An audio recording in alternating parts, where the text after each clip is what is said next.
Hello there, it's midday. This is the City Prime News on 97.3 City FM. The bulletin is coming to you live from our studios at number 11, Dr. Martin Loop in Adabraka, Accra. It's also live across the country on our partner stations and all around the world. We are live at citynewsroom.com. My name is Ni Latte. This afternoon, I'm here with Enu Staffo. And coming up in the next 1 hour. In such cases to tradition, where the adjudicator is the head of family or chief, is strongly discouraged. It is an offense to do so under the laws of conduct. The law frowns on that. It is an offense and the law frowns on it. The warning from Chief Justice Kwesi Enin-Yeboah to traditional rulers handling cases of child abuse and domestic violence at the palace rather than the courts. Also in this edition, we are trying as diocese to sit down to investigate into the matter to know exactly what happened. A day after a clash between police and youth at the Newmont Ahafo Mines, calm returns to Kenya as District Security Council commences investigations into the incident that left one dead and others wounded. Still ahead on the City Prime News, Ghanaians are asking for a further reduction in the prices of petroleum products despite the marginal downward adjustment of fuel prices at the pumps. What shall we do? All the same we are in, and we hope it will come a little bit down. Then all of us will be free. And later, the no-bed syndrome has been a national embarrassment and the reason many people lost their lives in the past. But a glimmer of hope now as the Ridge Hospital moves to end the problem. If you don't monitor the various wards and make sure that patients are expeditiously transferred from the emergency department to occupy those various wards, you will have a situation where there is bed somewhere, but then you sack a patient at the emergency that there is no bed. All that and more here on City Prime News if you do stay with us for the next 60 minutes. City Prime News at 12 midday. Update you on all the running stories and connect you to the newsmakers. You made the right choice this afternoon. Let's begin from here because the Chief Justice Kwesi Enin-Yeboah has cautioned chiefs in the country to desist from settling cases of child and domestic abuse in their palaces. Acts of child abuse and gender-based violence, according to the Chief Justice, are criminal and must be dealt with by the courts. Justice Enin-Yeboah was speaking at the inauguration of a child-friendly and gender-based violence circuit court in Damongo in the Savannah region. To all of us gathered here, it is our responsibility to facilitate the process of bringing to book all perpetrators of such abhorrent acts. Relegating such cases to tradition, where the adjudicator is the head of family or chief, is strongly discouraged. It is an offense to do so under the laws of conduct. The law frowns on that. Let us together help to instill discipline in our communities, and we have to change our attitude towards the perpetrators who commit these crimes and they are on regular basis brought to the court for justice. We have a charge to keep and a peaceful nation to build for posterity. Justice Enin-Yeboah also said that child-friendly courts being set up by the Judiciary will prioritize cases of child abuse and gender-based violence.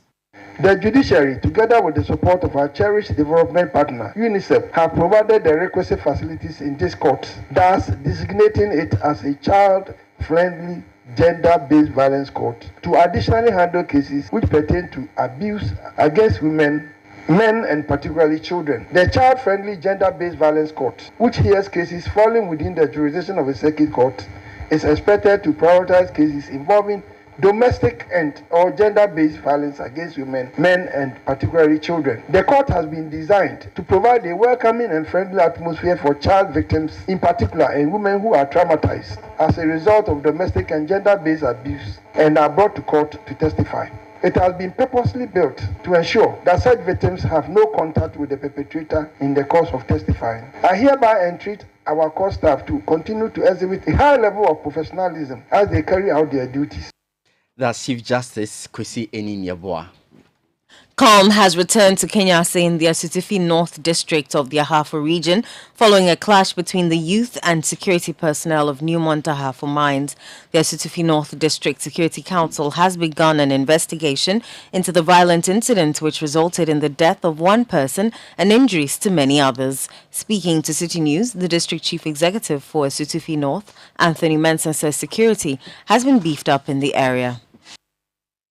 All right. Yesterday, yes, it was true. Something happened, and the security personnel were able to bring the situation down. Over there, when you go there, you see lots of security men over there. Now, the youth, the agitated youth, now they are not there. They gone to their various homes. And we are trying as DICES to sit down, to investigate into the matter, to know exactly what happened. The minister is on his way coming. We are going to sit down with the minister and strategize and get back to the root of the matter.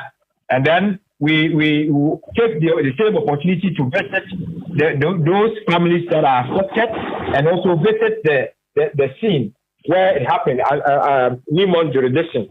And also we will sit down with Niemont to strategize and then see the way forward to be able to bring peace between the community and then the company within the jurisdiction.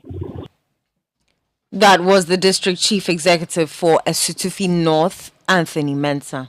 Away from that, and the Volta Aluminium Company, Valco, has resumed full operations. The company halted its operations on Tuesday, November 1, 2022, over demands by workers for better conditions of service, including an increment in their salaries. The agitations, among other issues, led to management's decision to shut down operations. However, Citi News can confirm that an agreement has been reached in a memorandum of understanding signed between both parties, including the Ministry of Lands and Natural Resources. According to a source at the company, workers have also had their salaries increased by over 20%.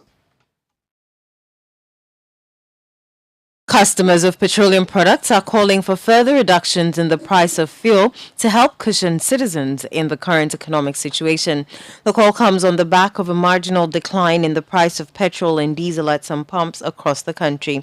Petrol, which was selling at almost 18 Ghana cedis per litre, is currently selling for less than 17 Ghana cedis, while diesel, which sold at 23 Ghana cedis per litre, is now going for about 20 Ghana cedis. Citi News' Kweku Ejiamansa has more in the following report. Fuel price hikes have been a major hurdle to surmount for many individuals since the start of the year 2022. At the beginning of this year, fuel price was a little above 6 Ghana cedis per litre, but saw an astronomical rise to over 17 Ghana cedis in October the same year.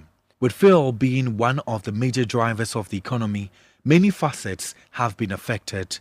However, it seems citizens can enjoy some relief as the price of petrol and diesel have seen a marginal decline. Citi News checks show that as of Tuesday, oil marketing companies like Goil, Shell and Allied had reduced price of petrol and diesel to less than 17 Ghana cedis and about 20 Ghana cedis per litre respectively. Although this comes as a respite to customers, others think a further price reduction will be much appreciated. What will one say? Half loaf of bread is better than none, isn't it? Yes. And so you see, well, what shall we do? All the same we are in, and we hope it will come a little bit down. Then all of us will be free. From 14 cedis a gallon to almost 90 cedis a gallon, and you have reduced it to, let's say, 80 cedis a gallon. How far is it? Is it better? But there's nothing we can say because there's yoke under our neck. And who will remove that one for us? All of us, we are working or asking for the best. So if the price is a bit down, at least it's helping. It's helping. But we pray it comes down more, because the system is very hard, as you all know. And if they have done something about it, I think it's quite okay. But would you say that this is a sign of goodwill that maybe we might be seeing more reduction? I mean, it's coming down. We are hoping for the best. Life is very difficult, and we are hoping for the best. So if it will come down more, it will still come down, we'll be okay. So we are hoping. Since that's dropped, it's okay. The news team chanced on this driver who had been combing through town all day in a bid to secure affordable fuel to purchase. Meanwhile, the Executive Secretary for the Chamber of Petroleum Consumers Ghana, Duncan Amwa, who has been monitoring this trend, has attributed the reduction in fuel price to the availability of foreign currency to the bulk oil distributors. It looks the BOG is heeding to these calls and is eventually making the forex available to the BDCs, and that explains the declines that you are seeing. On the international market, petrol did go up by $3 a metric. If you convert to a liter, you probably will not even get one peso, difference. But because the cedi has been available, has been stable, petrol has declined by 1 Ghana 20 something pesos. Diesel also came down by 123. If you do the numbers per liter, that's about 42 pesos thereabout. But it has declined by over 3 Ghana cedis every liter. On the contrary, customers of liquefied petroleum gas LPG will pay more following price hike of the product. Duncan Amwa believes demand surge for the product is to blame for this trend. Now, those who also import LPG, a lot of them are simply asking for cash transaction. You pay and take the product. And for those who were probably spending about 200,000 previously to bring, load, today it's gone to about 320,000. So the cost of their financing would go up for them. And then again, you would also need to pay cash to probably pick the product. Though the marginal decline in the price of petroleum products may come as respite to some customers, they still say that they would want to see more done to cushion the ordinary Ghanaian. Reporting for Citi News, my name is Kweku Ediamansa. The Ghana Union of Traders Association GUTA is hopeful the bailout from the International Monetary Fund would ensure the country's economy is restored. The Ghana cedi has experienced some stability over the past 2 weeks. Members of GUTA a month ago locked up their shops in protest against the continuous depreciation of the cedi. Speaking to Citi News, first Vice President of GUTA, Clement Boateng, was optimistic the cedi will appreciate when the government secures the IMF bailout. It's true that we've seen some stability for some time now, about 2 weeks. We could all attest to the fact that about a month and a half ago, the way and manner the cedi was depreciating, every day. There is some stability now, and this is all that we are expecting, even though the rate at which the cedi is trading to the dollar now is still on the higher side, but it's been stable for some time now, and we are looking forward for the cedi to appreciate more. We are thinking when the cocoa syndication loan hits the accounts to further improve the strength of the cedi for it to appreciate more. And we are also glad because we are all aware that because of the way and manner the cedi was depreciating at a very faster rate, prices were then fluctuating. But we are all happy that because of some stability that we have seen now, the prices seem to be stable. But we still hope that the cedi will further appreciate. The ultimate lies in the bailout of the IMF. So we are looking forward for government to expedite action on the talks with the IMF, so that when everything is concluded and then they are able to get the bailout, then it also go a long way to strengthen the cedi. So that was Clement Boateng. He is first Vice President of the Ghana Union of Traders Association, GUTA. A survey conducted by the government reveals that medical doctors are demanding for 40% of basic salaries as incentive allowance for acceptance of posting to deprived communities in the country. This was revealed in a probe conducted by consultants of the Ministry of Health to identify the appropriate factors for the retention of medical doctors posted to rural areas. The ministry bemoans that out of 10 doctors posted to the OT region, only 1 reported to work. Answering a question posed by the Member of Parliament for Bilsa South, Dr. Clement Apak, the Health Minister Kweku Agyeman said the recommendations of the survey is under review for onward action. Mr. Speaker, a survey has been conducted to solicit the views of health workers on measures to attract and retain them to work in deprived areas. From the survey, willingness of health workers to accept posting to any of the deprived areas is based on the following financial and non-financial incentives. 1. Non-financial incentives. Among others, Mr. Speaker, scholarships to be granted, residential accommodation defined by the existing policy, standard medical equipment, and transfer after 3 to 5 year service upon request. 2. Financial incentives. Direct financial incentives include 34% basic salary as incentive allowance for mild deprived areas, 38% of basic salary as incentive allowance for moderate deprived areas, and 40% of basic salary as incentive allowance for severe deprived areas. Mr. Speaker, as a follow-up to the survey, a technical review workshop is underway to review the various options that emerged from the survey and cost the financial incentive package that was proposed.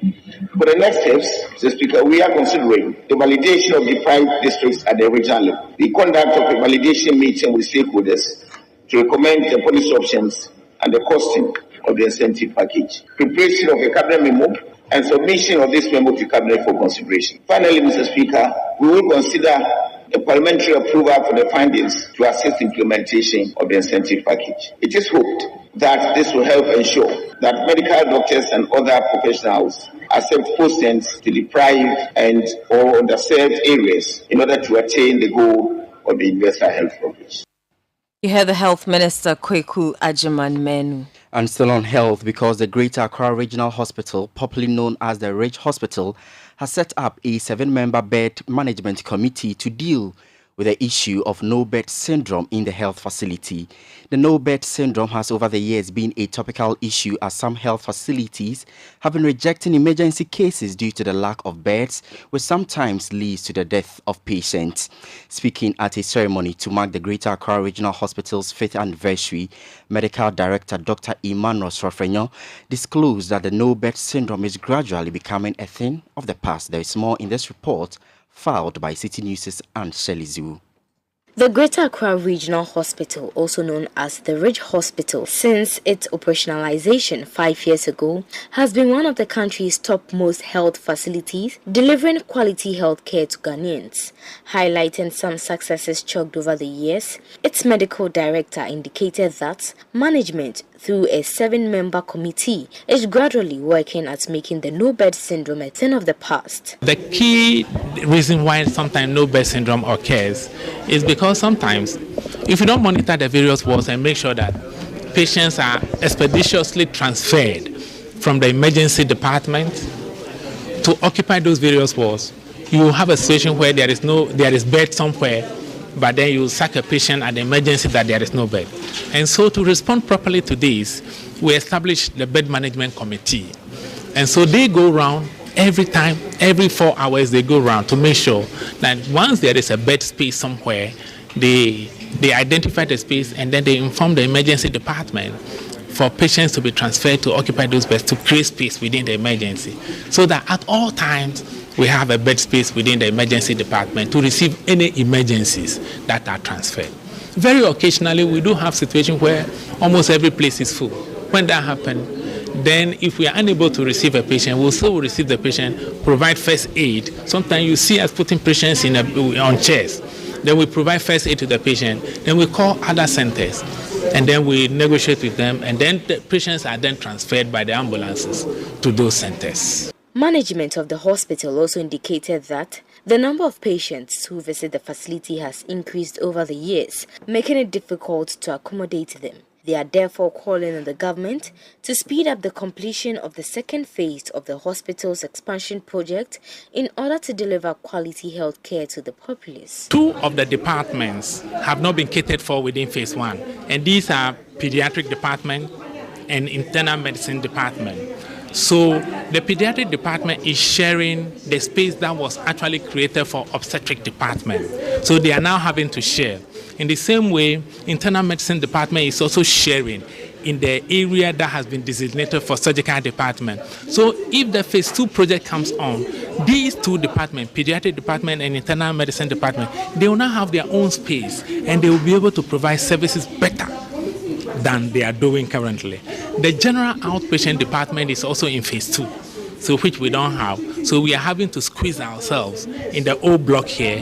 That is also one of the challenges that we are facing. The phase 2, when it is done, we'll have an ultra-modern outpatient department which can receive more patients. Recall that the Ridge Hospital suspended 2 of its staff for allegedly selling personal protective equipment, PPE, belonging to a private individual within the premises of the hospital. The hospital revealed that sanctions were taken against persons found culpable. On the issues of medical negligence implicating staff of the hospital, Dr. Sofrino disclosed that the cases were thoroughly investigated and necessary sanctions imposed.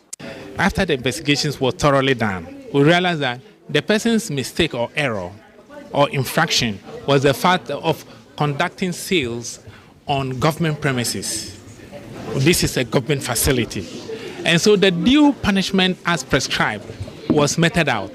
But from the top of my mind currently, I cannot say the particular punishment, but we know that after the investigation, the due punishment was meted out. Yeah, it was meted. I think that he was suspended for a period of time for engaging on that activity within the government premises. The report was filed by Citi Newsroom and Shirley Ziu. This is still the Citi Prime News on 97.3 Citi FM live from our studios at number 11, Dr. Martin Loop in Adabraka, Accra. My name is Ni Latte, here with Eno Safo. Still to come, we'll take you to Asin Breku in the central region where an 85-year-old farmer has been found dead on her farm under bizarre circumstances. Do stay with us. Citi Prime News at 12 midday. Update you on all the running stories and connect you to the newsmakers. Afiwe, Black Stars fans say attempt the DNO. Yeah, Jai! Team selection. Yeah, Jai! Na coaching a Jumanan swear. Yeah, Jai! Hey, na Black Stars bit maybe be. Saka Sanonso. Yeah, Jai!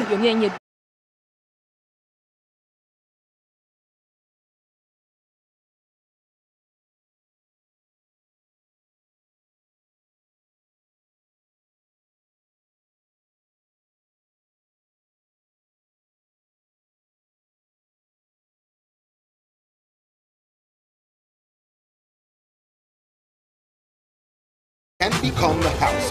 Oh, wow. Yeah, anyone, whether market woman, student, professional, even fisherman or cobbler.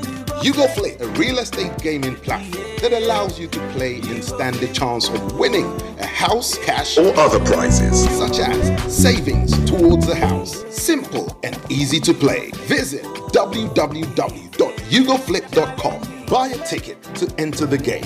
Wait for the end of the game to enjoy the win. Anyone can win. Contact us on 0555222490. YouGoFlip. This advertisement has been vetted and approved by the Gaming Commission of Ghana. Play responsibly, not for persons below 18 years, and gaming can be addictive. Citi Prime News at 12 midday. Update you on all the running stories and connect you to the newsmakers. You're welcome back. This is still the Citi Prime News on 97.3 Citi FM. Let's go to the central region now, shall we? Because an 85-year-old woman has been found dead on her farm at Asin Breku in the Asin North District. Beatrice Crentel's death is the 6th in the series of deaths in similar circumstances in the area. She was found dead on her farm with signs of strangulation and condom inserted into her private part. A pair of scissors was also found close to her lifeless body.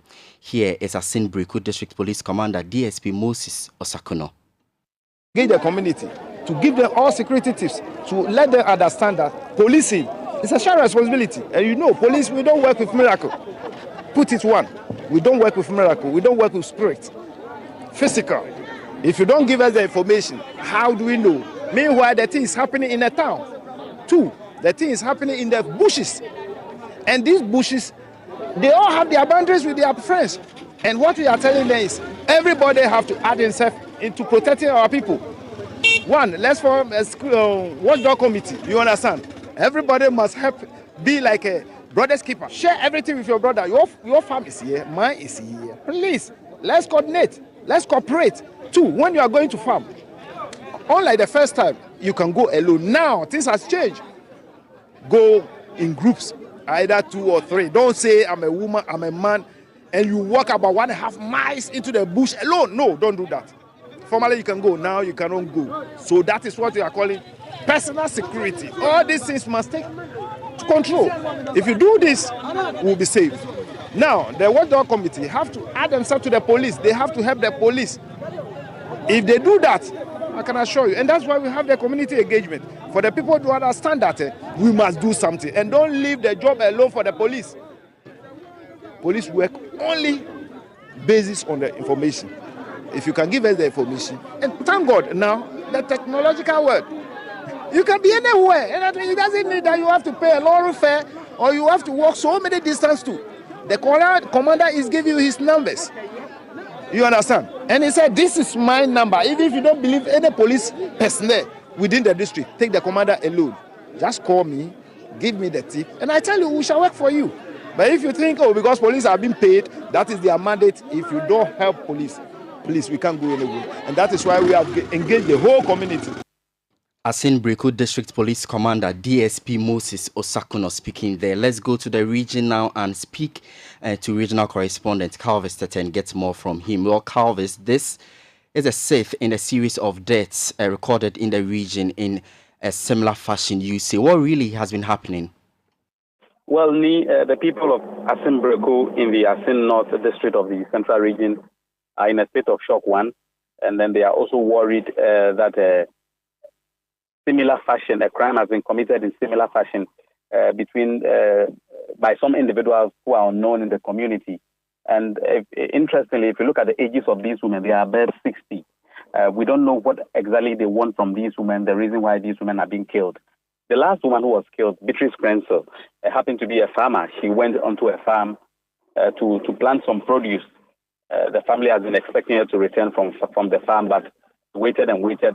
She was not forthcoming. So then they had to proceed to the farm the following day to go and see if indeed she's still there in the farm. They got there to the realization and the shock that the lady has been murdered, and then condo has been put into a private part. This is something quite unusual. So the family is suspecting that it could be a ritual murder of a sort, and the ages of the women who are murdered in those similar fashion, they believe also comes to support the fact that there are some individuals in the area who are doing this thing. Now, they also raise concerns to the fact that the police are not doing enough in the region, enough being that the police don't have enough men to help fight crime. They believe if the police had enough men, it will help ease the burden and the fear in people in that area. But we spoke to the police, and they also made it clear that they are ready to help fight crime in the area, and that they are always available. They have availed themselves, according to DSP Moses Osakuno, the district police commander. They are ever ready to fight crime, but they also need the collaboration and support of the people in the community. Asin Breku is a big community, even to the extent that Okada riders who are also working in the area are afraid that when they get calls that they are supposed to pick certain persons here and there, they refuse to go unless, of course, they know the individual they are going to pick, because they are afraid it could be their turn. So there's a bit of a fear in Asin Breku community, but the police is assuring them that they are on top of the issues and they will ensure that these individuals who are behind this crime are brought to book. The police, you say, are ready to fight crime, and in fact, they have commenced investigations into this particular incident. The family, you say, also suspect ritual killing. But independently, what has the police gathered? Well, I spoke to the police commander, and he tells me that they have begun their preliminary investigation, so they need a little bit of time to go through their investigation. But they are hopeful that there will be light at the end of the tunnel, that they're going to arrest those individuals who are behind this crime. So do we know where the body of this particular woman has been deposited? Okay, the body has been deposited at the morgue in Cape Coast, if I'm right. All right, but let's still stay with you, because you reported of an attempted suicide in Kaswa, also in the central region. What further details are you able to share with us? Yes, this morning I got the information that the individual who attempted to commit the crime is called Yaya, and that he's a family man with 2 children. That I also got the information that financial pressure from home is what pushed him into trying to take his life. He believes, he's not doing enough as a man to take care of his family. And that is why family members have all ganged up against him, because they believe he's not doing enough to take care of his family. So that is what pushed him into trying to commit such an act. Earlier, there have been another incident that had happened at English Amanfrom in a similar fashion, where an individual went to climb the ECG pole, but unfortunately for him, he died. And so the people in that CP community believe that in a similar fashion, this individual also wanted to follow suit. So when they saw the man up the telecommunication mast, they tried their best to speak to him up there to calm down. It took time, but certain individuals in the community actually gave him some words of encouragement and assured him that, look, they are there for him. So these are some of the words that brought him down from the pool. Other than that, wouldn't have said anything good. His family members came for him later after they got to know that the man had tried to take his life. The police was called in to also try and then come and intervene. But unfortunately for the police, at the time they came, the family members had taken the individual away. I'm yet to confront the police and ask whether they have arrested anybody, because people in the community are saying that, the man needs to be arrested first and then spoken to, because they shouldn't leave him like that. They believe that he might go on to take his own life once he is not spoken to. So they believe he needs a psychologist who can speak to him to actually realize that, life is how you make it, so that he should just take away the ideas of killing himself. All right, thank you. That's Central Regional Correspondent Calvis Tete. That story is that a 50-year-old man attempted to commit suicide after he climbed a telecommunication mast at CP, a suburb of Kaswa in the Central Region. A similar incident occurred, just as Calvis said, at English Amanfro in the Gasouth municipality, where a man was electrocuted by a high-tension pole when he climbed onto it in an apparent suicide attempt. Calvis Tete again. According to Citi News sources, the man, whose identity is not yet known, was spotted by a resident in the area in the morning heading towards the telecommunication mast without a shirt and slippers, while another eyewitness revealed the man visited a female resident in the area and left his shirt and slippers with her and informed the lady that he was going to commit suicide. The intervention of residents in the area who spoke to him while on the mast convinced him to step down. It is unclear what led to his action. Sources say the individual resides in Peace Town, a community after CP, and came to CP Sun City community only to commit the act. An eyewitness, who gave her name as Veronica, spoke to Citi News about the incident. He was in front of me. He was walking and I was at his back. And then I saw him at the pole. Went and sat there smoking. I just passed by. So what came into my mind, I was asking myself, why this man, is it correct? Because he was walking barefooted. I entered the house. Within some few minutes, I heard some noise outside, so I decided to come back. When I came, the man I saw was naked. It was left with his boxer shorts, and he was on top of the pole. He was going, and people were shouting for him to get down, but then he wasn't willing to come down. So they called the engineer, and then the engineer quickly rushed here. So the engineer, they stripped the machine off and begged him to come down. And as they spoke, he was willing to get down, so he was coming. When he get down, he started crying. We didn't know what was wrong with him. And then some relatives were around, so they called and they brought some car. So before the police arrived, by then they have left. Assemblyman for CP Biakuya electoral area, Daniel Doche, says residents in the area are terrified since a similar incident occurred a few weeks ago at English Amanfro. After he was talked to calm down, and then when he came down, they asked him what was the problem. He said he had problems within the family, family issues. As to which particular family issue, whether financial family issues, we do not know as of now. But that is what our suspicion is, because the state in which he was, he couldn't really answer a lot of the questions that we were asking him. People were very terrified. They were afraid. They didn't want it to look like what happened somewhere in a month from where someone climbed the pole and then got electrocuted. So they were all terrified and they were begging him to come down. So the people in the community were so terrified. The last incident, an individual was electrocuted and died instantly after he touched some sensitive parts of the high-tension mast.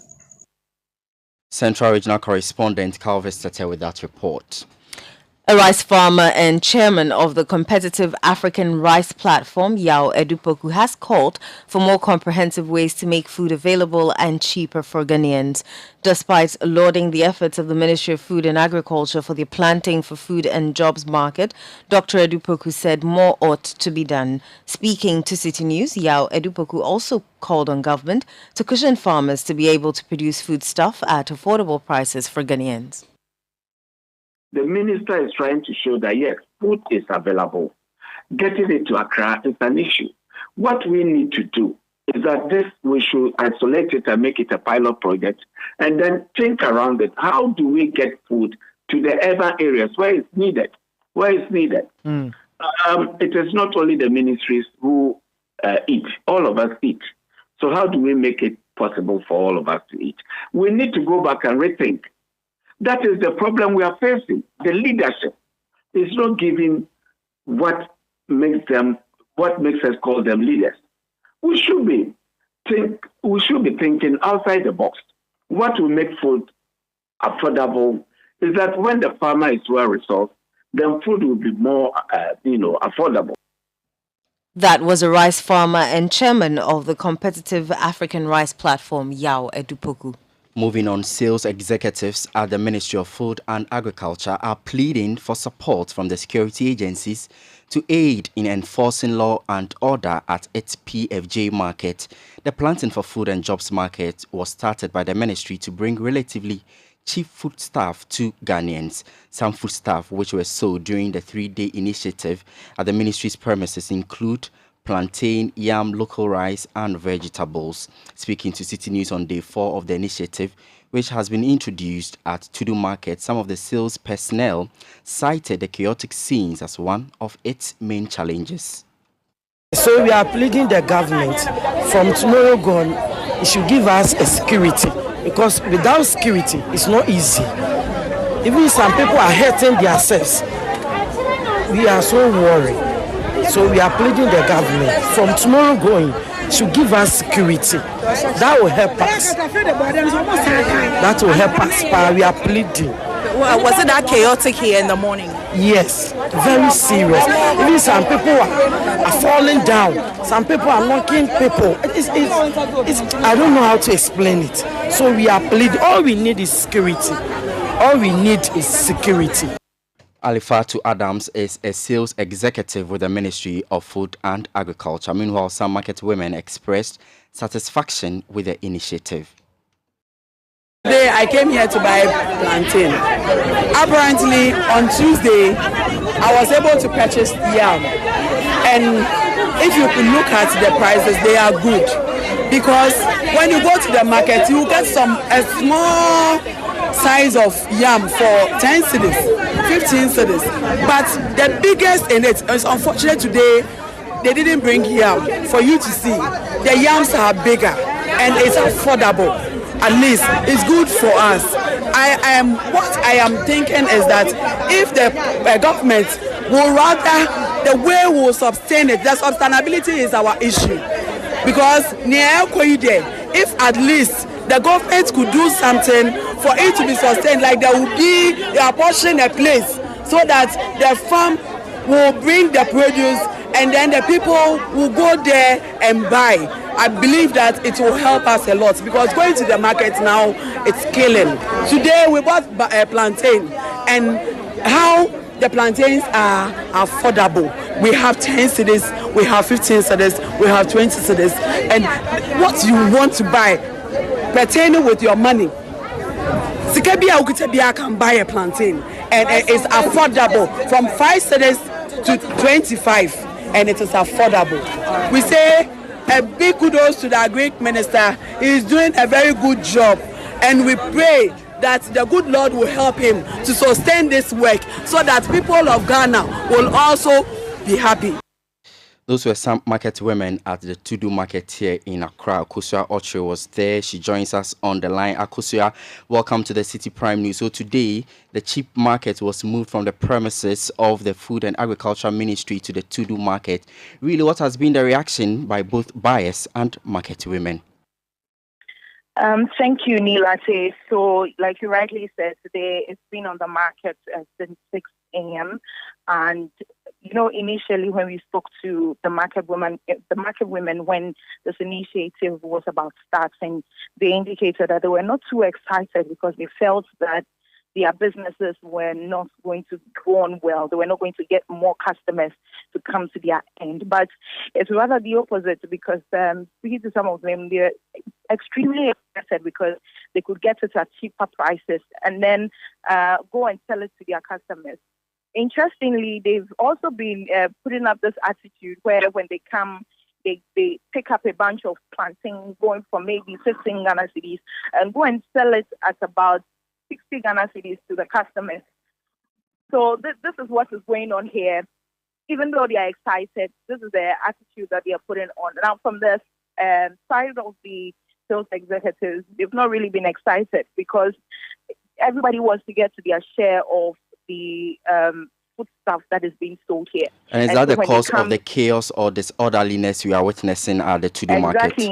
Exactly. Instead of them to form queues in a chronological manner, they would rather prefer to just walk into the crowd and then reach out to the sales executives, which makes it very difficult for them to sell the items to the people in an orderly manner. And so that's been really the issue here. It took the intervention of the fire service that, Tudu market, where the fire service station is, that is where specifically the market was set up. And so that's where the selling was ongoing.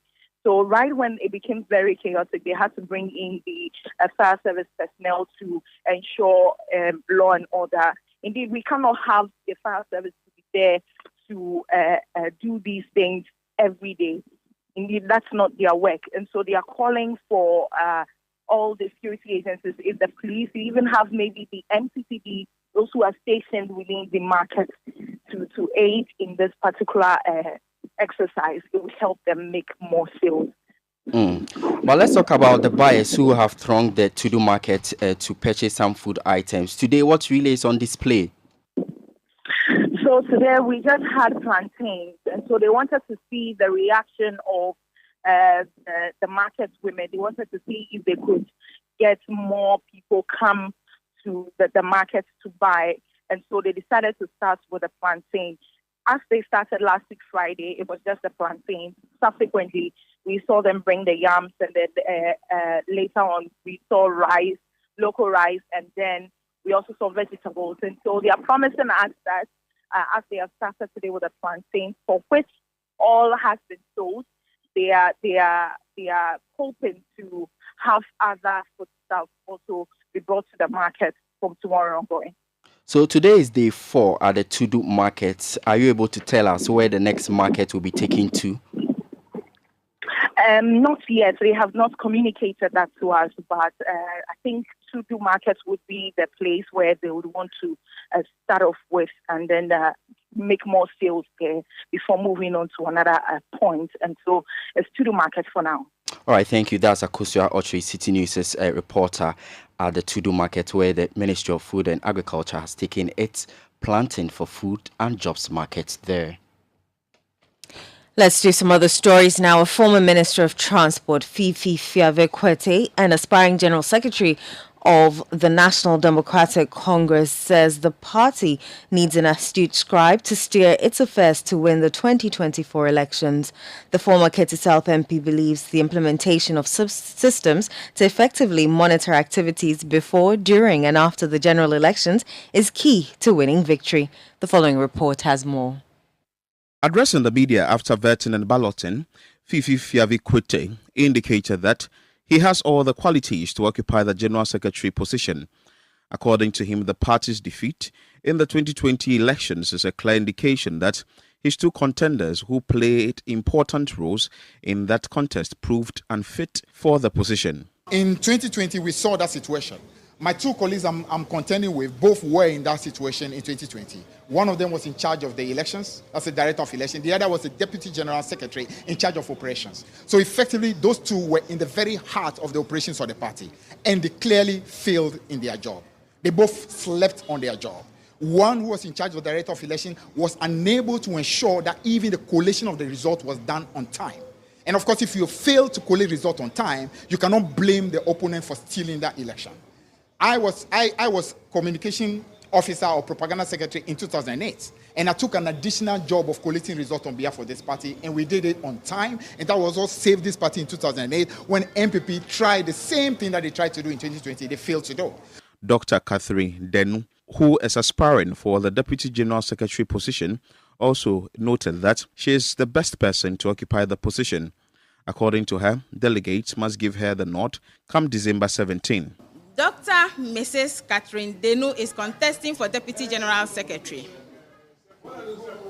I'm contesting for Deputy General Secretary because I have a lot I need to bring on board so as to win power come 2024.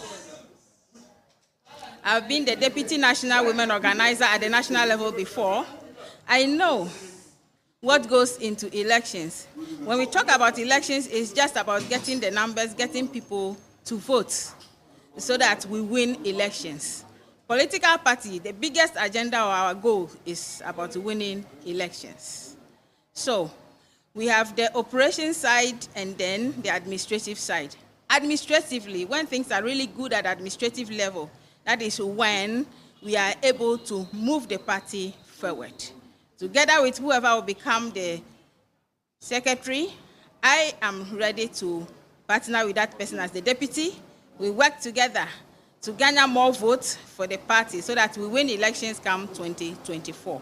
For his part, National Organizer aspirant, who is number 6 on the ballot, Chief Hamilton Biney Nixon, expressed optimism of winning the election on December 17.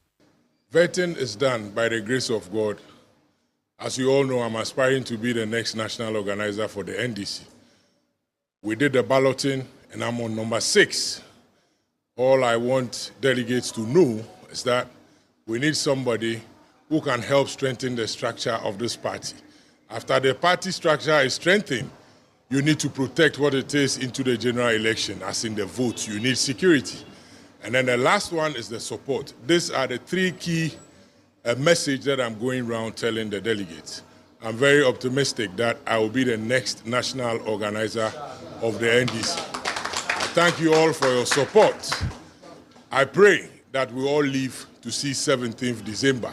And by the grace of God, Chief Hamilton Biney Nixon will be elected as the next organizer. As the days get closer for the National Congress of the National Democratic Congress, almost all the aspirants are asking the delegates to vote for them on that D-Day. Reporting for Citi News, my name is Philip Ni Latte.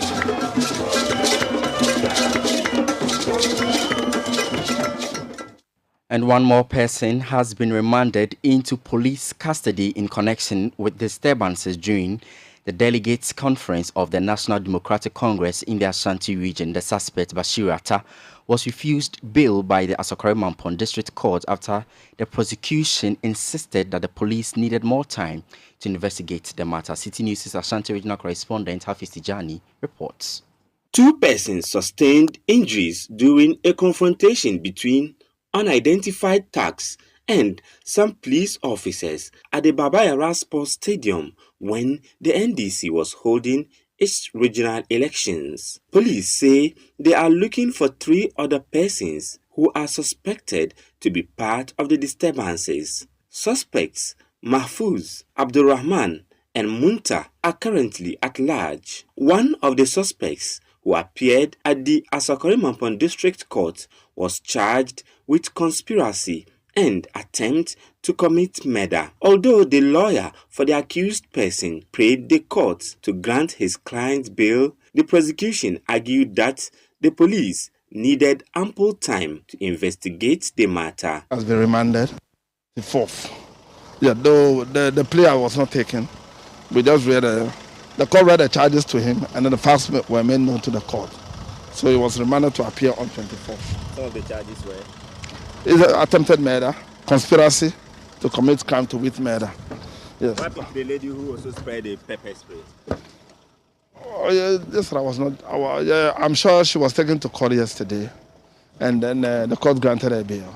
Police, in a statement, indicated that 3 other accused persons, Yahya Shaibu Tia and Fatih Ibrahim, were put before the Achuma Ekropon District Court on Monday. Yahya Shaibu was remanded into police custody to reappear on November 21, 2022, while Fatih Ibrahim, who was accused of discharging pepper spray in public, injuring some people, was granted bail with 2 sureties. The statement did not mention the state of the third suspect, Hussein Yakubu. There was, however, heavy police presence at the Asokorimampon District Court when the other suspect appeared on Tuesday. The case has been adjourned to 24th November 2022. Hafiz Tijani, Citi News, Asokorimampon Court, Ashanti Region. Here in Accra, my name is Ni Latte here with Eno Safo. You are still listening to the City Prime News on 97.3 City FM. Still to come, customers of Electricity Company of Ghana lament inability to purchase prepaid credits, expressing fears the technical challenges of the utility service provider have resurfaced. City Prime News at 12 midday. Update you on all the running stories and connects you to the newsmakers. The shipping sector is important to the growth of the economy, taking Ghana to the world and bringing the world to Ghana. At Ghana Shippers Authority, we are here to help solve shippers' problems from lost and damaged cargo, delay of shipping documents to illegal charges at the port. Our aim is to ensure that we provide the best of service and support to importers and exporters across the country by organizing seminars on new policies, how to avoid demurrage, resolving complaints at entry borders, negotiating port charges, and promoting the transit trade. So whether you're importing or exporting, we are ready to assist you at no cost. Visit us at Ghana Shippers House, Orange, Accra, GP.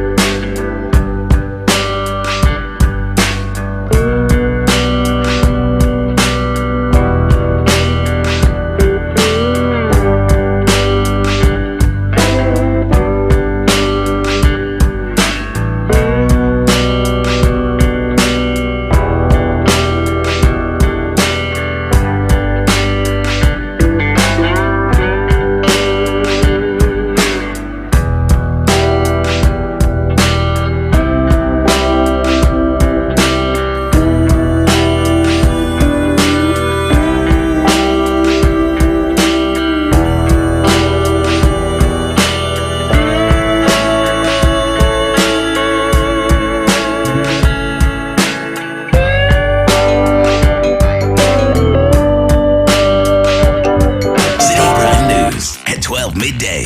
Updates you on all the running stories and connects you to the newsmakers.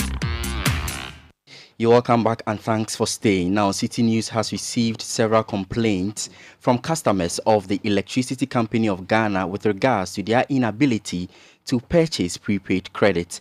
Many fear the technical challenges faced by the company some months ago have resurfaced.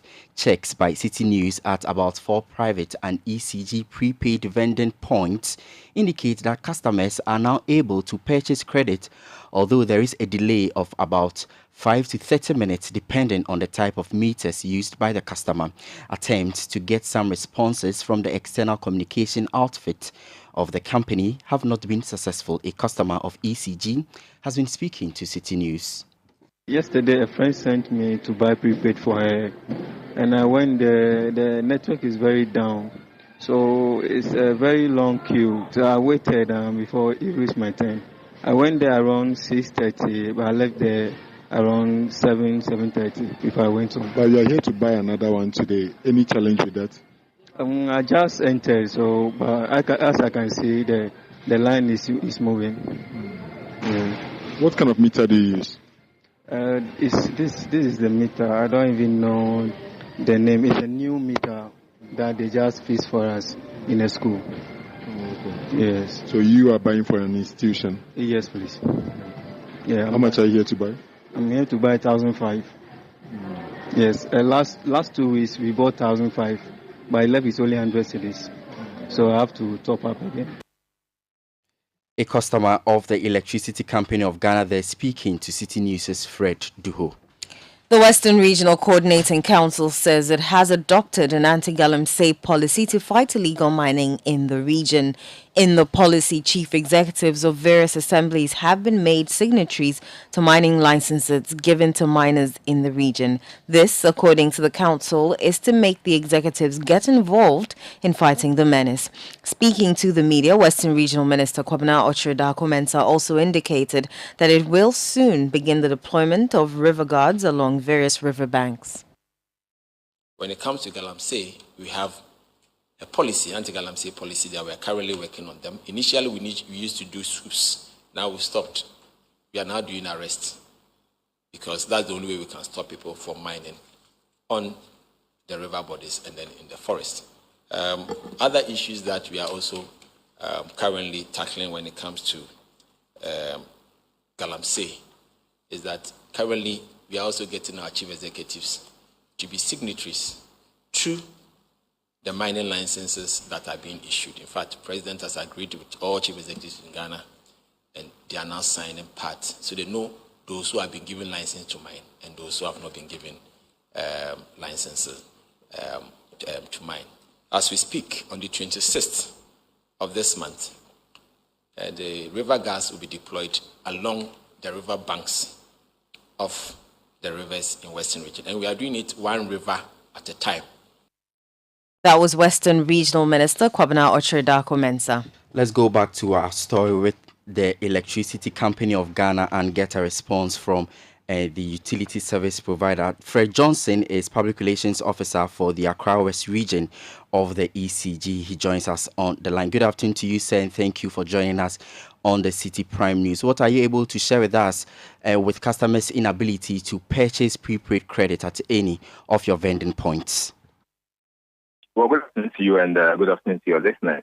Over the weekend, we noticed a challenge in our network. So our technicians got to work, and throughout the weekend, we worked to ensure that we were able to serve customers who needed to buy prepaid credit. Now, through the weekend till I think on Monday, we were unable to sell, but since yesterday, all the challenges were resolved. And so you may have had reports of queues in some of our offices. These were backlogs from the customers who couldn't access our services over the weekend. But thankfully now, almost all queues have cleared and we are back to normal working. So the challenges have been resolved, but are you able to explain to us the nature of the challenge, or is it similar to what you experienced some months ago? Well, it's a network challenge, and if you want to compare this to what happened earlier, you realize that this was on a smaller scale, because like I said, once the technicians realized that there was a challenge, we moved in quickly to curtail it from spreading. So it wasn't anything on a larger scale, but thankfully, everything has been resolved now, and customers who need prepaid credit are able to buy from their various vending points. But our visit to some of the vending points by our news team also indicates that although the challenge, as you mentioned, has been resolved, our customers are able to purchase some of the prepaid credit. There are ever delays with the purchasing of this particular prepaid credit. People are saying that they have to wait for about 5 to 30 minutes, depending on the nature of their meters, before they are able to be served. Has that come to your attention too? Well, a few of those reports have come, but like I said, most of our offices are now empty. But we also acknowledge that because there was a challenge and we have resolved, it will take a while for the system to be as fast as it was. But that anyone cannot buy, now we don't have that challenge. People who need the credit can see their various vending points and buy the credit. It may not be as fast as before, but the situation keeps improving. And so those who need the services should just visit any of our offices or the vending points to buy the credit. All right, thank you. That's Fred Johnson. He speaks for the Accra West region of the Electricity Company of Ghana, bringing an end to today's edition of the City Prime News, which has been live from our studios at number 11, Dr. Martin Loop in Adabraka, Accra. Also live across the country in the Upper West region. You heard us on Tumpani Radio 88.5 in Nadoli. Upper East region recast 92.1 FM in Bongo Namo.